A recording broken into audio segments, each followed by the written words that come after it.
Après avoir vendu la montre de mon grand-père pour payer l'équipement de hockey de mon beau-fils, je suis rentré chez moi et j'ai trouvé ma femme Hailey en train de rire avec lui en regardant une vidéo TikTok qu'ils avaient faite. Tranche de vie avec mon beau-père Fouché, jour 178. Dans la vidéo, il zoomait sur mon visage pendant que je faisais une sieste sur le canapé. La légende disait « épuisé d'avoir fait le strict minimum ». Je l'ai regardé 2 fois. J'ai ressenti de la colère, mais je n'ai rien dit. Ce matin, mon téléphone était rempli d'appels manqués. Il me suppliait de répondre. Laissez-moi vous donner un peu de contexte. Je suis marié à Hailey, femme de 36 ans, depuis 7 ans. Elle a un fils, Nate, 16 ans, issu d'une précédente relation.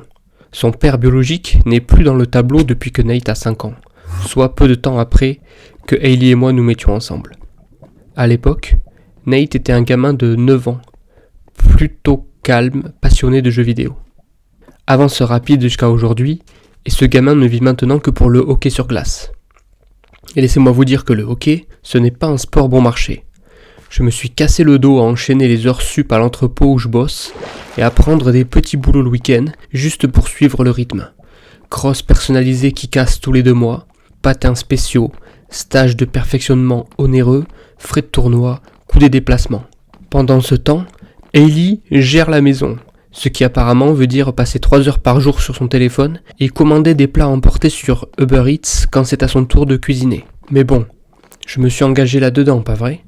Je voulais sincèrement être un bon beau-père. J'ai essayé, pendant 7 fichues années. Après avoir découvert leurs moqueries sur TikTok, j'aurais pu les confronter immédiatement. Crier, péter une assiette, taper du poing sur la table. C'était sûrement ce qu'ils attendaient du beau-père fauché. Une séquence émotion qu'ils auraient pu filmer pour créer encore plus de buzz sur leur compte TikTok. Au lieu de ça, je suis devenu froid. Froid comme la glace. Pendant 2 semaines, j'ai fait comme si de rien n'était. Je suis allé au boulot, je suis rentré, j'ai dîné, regardé la télé, tout en sachant ce qu'ils avaient fait. Pendant ce temps, je planifiais comment j'allais faire exploser méthodiquement la petite vie confortable qu'ils prenaient pour acquise. Ma priorité numéro 1, récupérer la montre de mon grand-père. Le jour après avoir découvert les vidéos, j'ai appelé au travail pour dire que j'étais malade et je suis allé directement chez le prêteur sur gage. Le gars se souvenait de moi et m'a dit qu'il ne l'avait pas encore mise en vente car la montre de mon grand-père avait besoin d'un nettoyage. Merci mon Dieu. J'ai dû payer 5 000 $ pour la récupérer, soit 200 de plus que ce que j'avais reçu. Mais chaque centime en valait la peine. Je l'ai aussitôt caché chez ma sœur Madison. Ensuite, j'ai entamé une opération chirurgicale sur nos finances. J'ai ouvert un nouveau compte bancaire dans un autre établissement et j'ai commencé à y verser mes salaires au lieu de notre compte commun. J'ai retiré 6 000 $ de notre fonds d'urgence qui apparemment était destiné aux dépenses de hockey de net, pas aux urgences réelles. J'ai annulé tous les abonnements que je payais, plateforme de streaming, box repas, box beauté pour Hailey, abonnement jeux vidéo de Nate. J'ai aussi résilié ma ligne du forfait familial de téléphone et j'ai pris mon propre abonnement. Puis j'ai contacté un avocat spécialisé en divorce. La première consultation était gratuite. Je lui ai montré les vidéos TikTok. Ses yeux se sont écarquillés et il a prononcé 2 mots qui ont illuminé ma journée. Violence psychologique. J'ai payé ses services avec une partie de l'argent du fonds d'urgence. Ça en valait largement la peine. La partie la plus satisfaisante, c'est que j'ai fait tout cela pendant mes pauses déjeuner ou pendant qu'il pensait que je faisais des heures supplémentaires à l'entrepôt. En parallèle, je tenais un tableau détaillé de chaque dollar dépensé pour le hockey de Nate au cours des 7 dernières années. Le total, exactement 67 842 $, de quoi faire un sacré apport pour m'acheter une maison. Pendant que je mettais de l'ordre dans mes finances, j'ai lancé une petite guerre psychologique. Rien de très méchant, juste quelques trucs pour les mettre mal à l'aise et me venger un peu.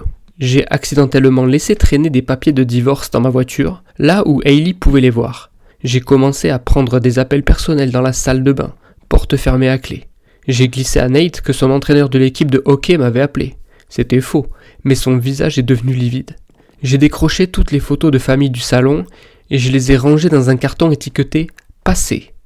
J'ai laissé des onglets ouverts sur mon navigateur avec des recherches d'appartements dans une autre ville. Pendant tout ce temps, ils n'ont rien soupçonné de grave. Hailey m'a demandé une fois pourquoi j'étais bizarre. J'ai juste haussé les épaules en disant que le travail me stressait. Nate n'a rien remarqué, trop occupé à jouer à la console et à poster encore plus de vidéos TikTok sur son beau-père fauché. Oui, Ils ont continué à en poster. Puis est venue l'étape 3. J'ai sorti la grosse artillerie. Les gens devaient voir le vrai visage de Hailey et Nate. J'ai créé une adresse mail anonyme et j'ai envoyé les liens du compte TikTok à tous les parents de l'équipe de hockey de Nate, aux parents de Hailey qui ont participé à financer les frais de hockey, aux conseillers d'orientation de Nate, à nos voisins et à nos amis communs.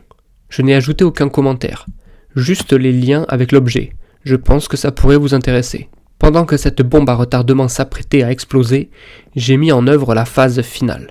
Il devait être un tournoi de hockey en déplacement le week-end dernier. Nate jouait, Hailey était venue l'encourager. Ils sont partis vendredi après-midi. J'ai posé un jour de congé.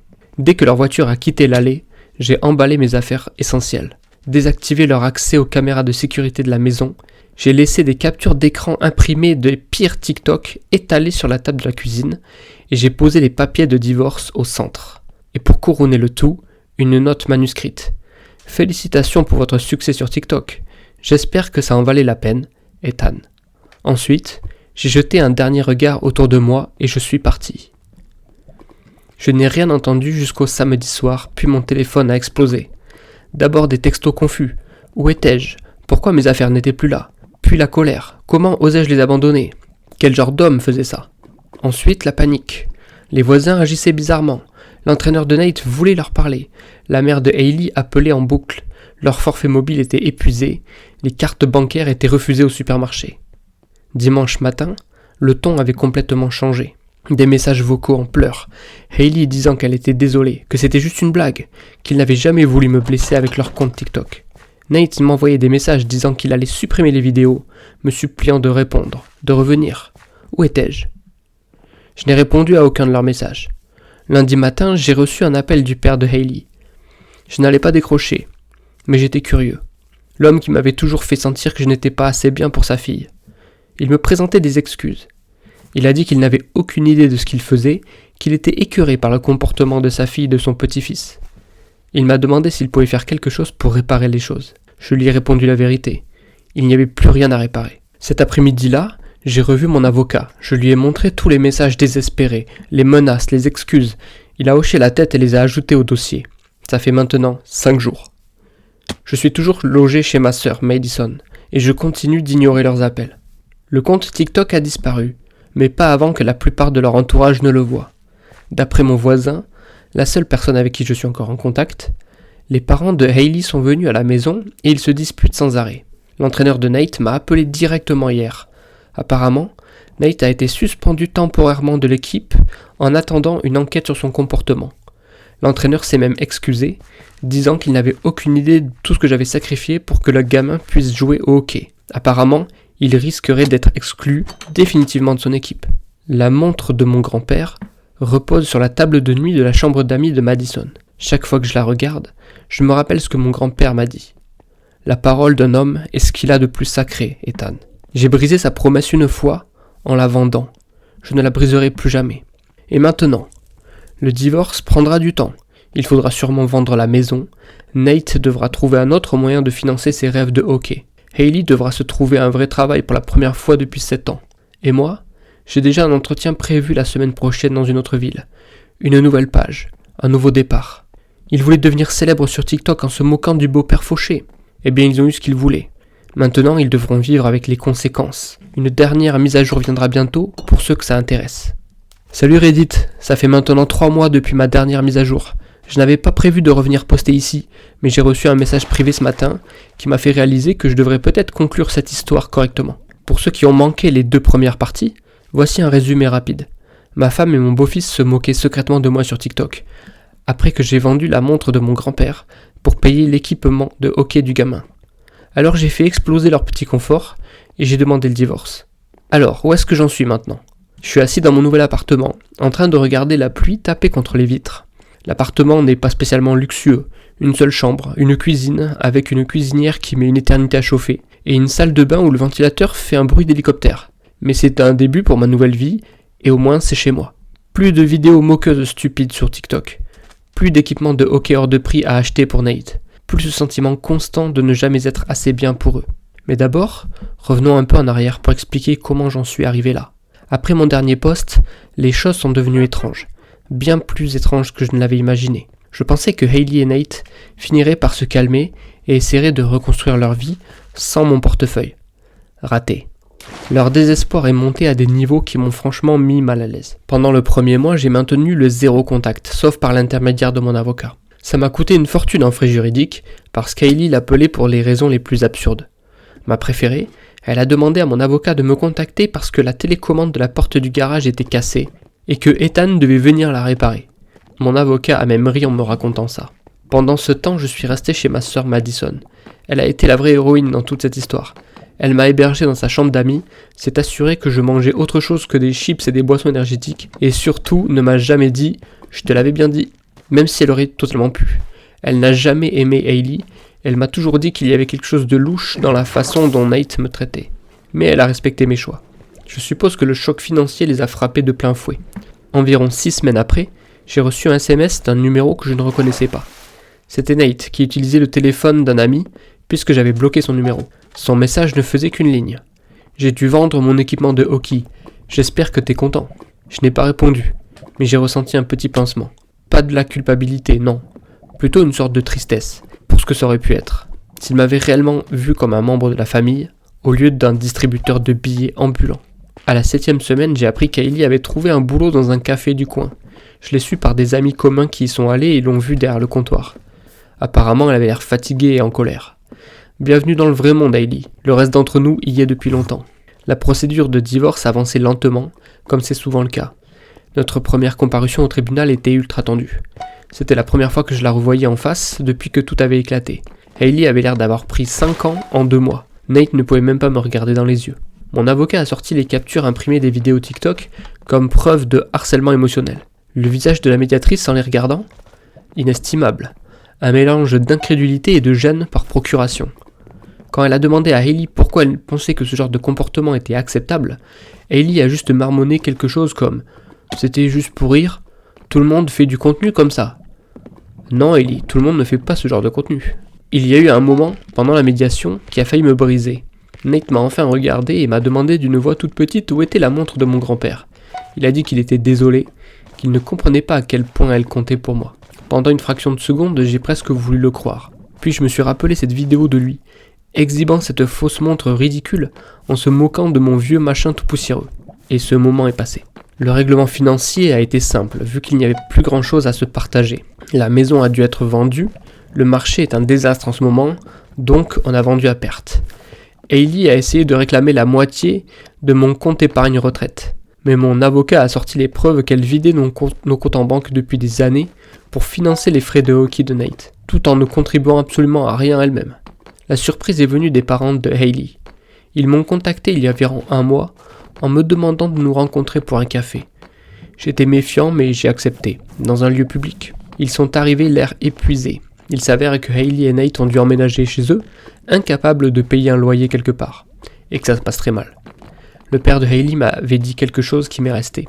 Il a dit qu'il avait échoué comme parent en n'enseignant jamais à sa fille la valeur de l'argent ni du respect, et que l'avoir me traité comme elle l'avait fait lui avait fait réaliser qu'il avait créé cette mentalité d'enfant gâté. Puis il m'a tendu une enveloppe avec $5000 à l'intérieur pour la montre. J'ai essayé de refuser, mais il a insisté plusieurs fois. Il a dit que ça ne réparerait rien, mais que c'était une question de principe. J'ai pris les $5000 et je les ai mis directement sur mon compte épargne. La semaine dernière, j'ai dû retourner à l'ancienne maison pour récupérer les dernières boîtes de mes affaires qui étaient restées en stockage. J'espérais éviter de les croiser, mais évidemment, Hailey était là. Elle m'attendait. Elle avait l'air différente. Les vêtements de marque avaient disparu, remplacés par un jean basique et un pull tout simple. Ses cheveux étaient attachés en arrière, au lieu d'être parfaitement coiffés. Elle a commencé par son discours habituel, à quel point elle était désolée, qu'elle avait changé, qu'on pourrait tout reconstruire ensemble. Je suis resté silencieux, j'ai continué à charger mes cartons dans la voiture. Puis elle a changé de ton, elle s'est énervée. Elle m'a accusé d'être cruel, de ne même pas lui parler, m'a demandé si je prenais plaisir à la voir souffrir. Si c'était ça la vengeance que je voulais. J'ai finalement pris la parole. Je lui dis que ce n'était plus une question de vengeance, c'était une question de conséquence. Qu'on ne pouvait pas traiter les gens comme des moins que rien et espérer qu'ils restent. Que je méritais un minimum de respect et que ni elle ni Nate ne me l'avaient jamais accordé. Elle m'a demandé où était la montre de mon grand-père. J'ai remonté ma manche et je lui ai montré que je la portais à mon poignet. Son visage s'est effondré. Apparemment, Nate galérait à l'école, maintenant que le hockey n'était plus là. Fini les traitements de faveur de la part des profs, maintenant qu'il n'était plus considéré comme une petite star du hockey. Ellie m'a tenu responsable de l'avenir gâché de Nate. Je lui ai rappelé que chaque action avait ses conséquences, et que c'était une leçon qu'ils avaient tous les deux besoin d'apprendre. Alors que je m'apprêtais à partir avec mon dernier carton, Nate est rentré à la maison. Il est resté debout dans l'allée, à me regarder pendant 1 minute. J'ai cru qu'il allait peut-être enfin s'excuser, pour de vrai cette fois. Au lieu de ça, il m'a juste demandé si je pouvais l'aider avec ses devoirs de maths, comme je le faisais avant. Imaginez l'audace sans limite de ce gamin. Je n'ai rien répondu et j'ai continué mon chemin. Une fois le dernier carton dans le coffre, je suis monté dans ma voiture et je suis parti, sans me retourner. Et me voilà aujourd'hui, nouvelle ville, nouveau boulot. Un poste équivalent dans une boîte de logistique, rien de foufou. Je me sens bien dans mon nouvel appartement. La montre de mon grand-père trône fièrement sur la table de nuit. Chaque soir avant de m'endormir, je la remonte soigneusement comme il me l'avait appris. Je suis fier de l'avoir rachetée au prêteur sur gage et d'avoir tenu ma parole. Est-ce que je regrette d'avoir fait exploser ma vie ? Pas une seconde. Est-ce que Nate et Hailey me manquent ? Honnêtement, ce qui me manque, c'est la famille que je croyais avoir, pas la famille que j'avais réellement. L'autre jour au supermarché, j'ai vu un adolescent de l'âge de Nate aider son beau-père à porter les courses. Tous les deux riaient et avaient l'air de passer un bon moment. Pendant 1 seconde, j'ai ressenti une douleur au fond du cœur. Pas pour ce que j'ai perdu, mais pour ce que je n'ai jamais vraiment eu. Ma vie n'est pas parfaite aujourd'hui. Mon dos me fait encore souffrir à cause du travail à l'entrepôt. Mon nouvel appart fait des bruits bizarres la nuit. Je mange trop de plats préparés parce que je suis loin d'être un cordon bleu. Mais quand je fais défiler mon téléphone maintenant, il n'y a plus de TikTok qui se moque du beau-père fauché. Plus de demandes d'argent que je n'ai pas. Plus besoin de faire semblant d'être quelqu'un que je ne suis pas. Juste moi, Ethan, menant une vie ordinaire et portant fièrement la montre de mon grand-père. Je vous remercie d'avoir écouté cette histoire Reddit. J'espère que vous avez passé un bon moment. Si vous n'êtes pas encore abonné à la chaîne Reddit Confession, c'est le moment de vous abonner et de cliquer sur la cloche pour ne rien rater des prochaines vidéos qui sortiront. Merci pour votre soutien.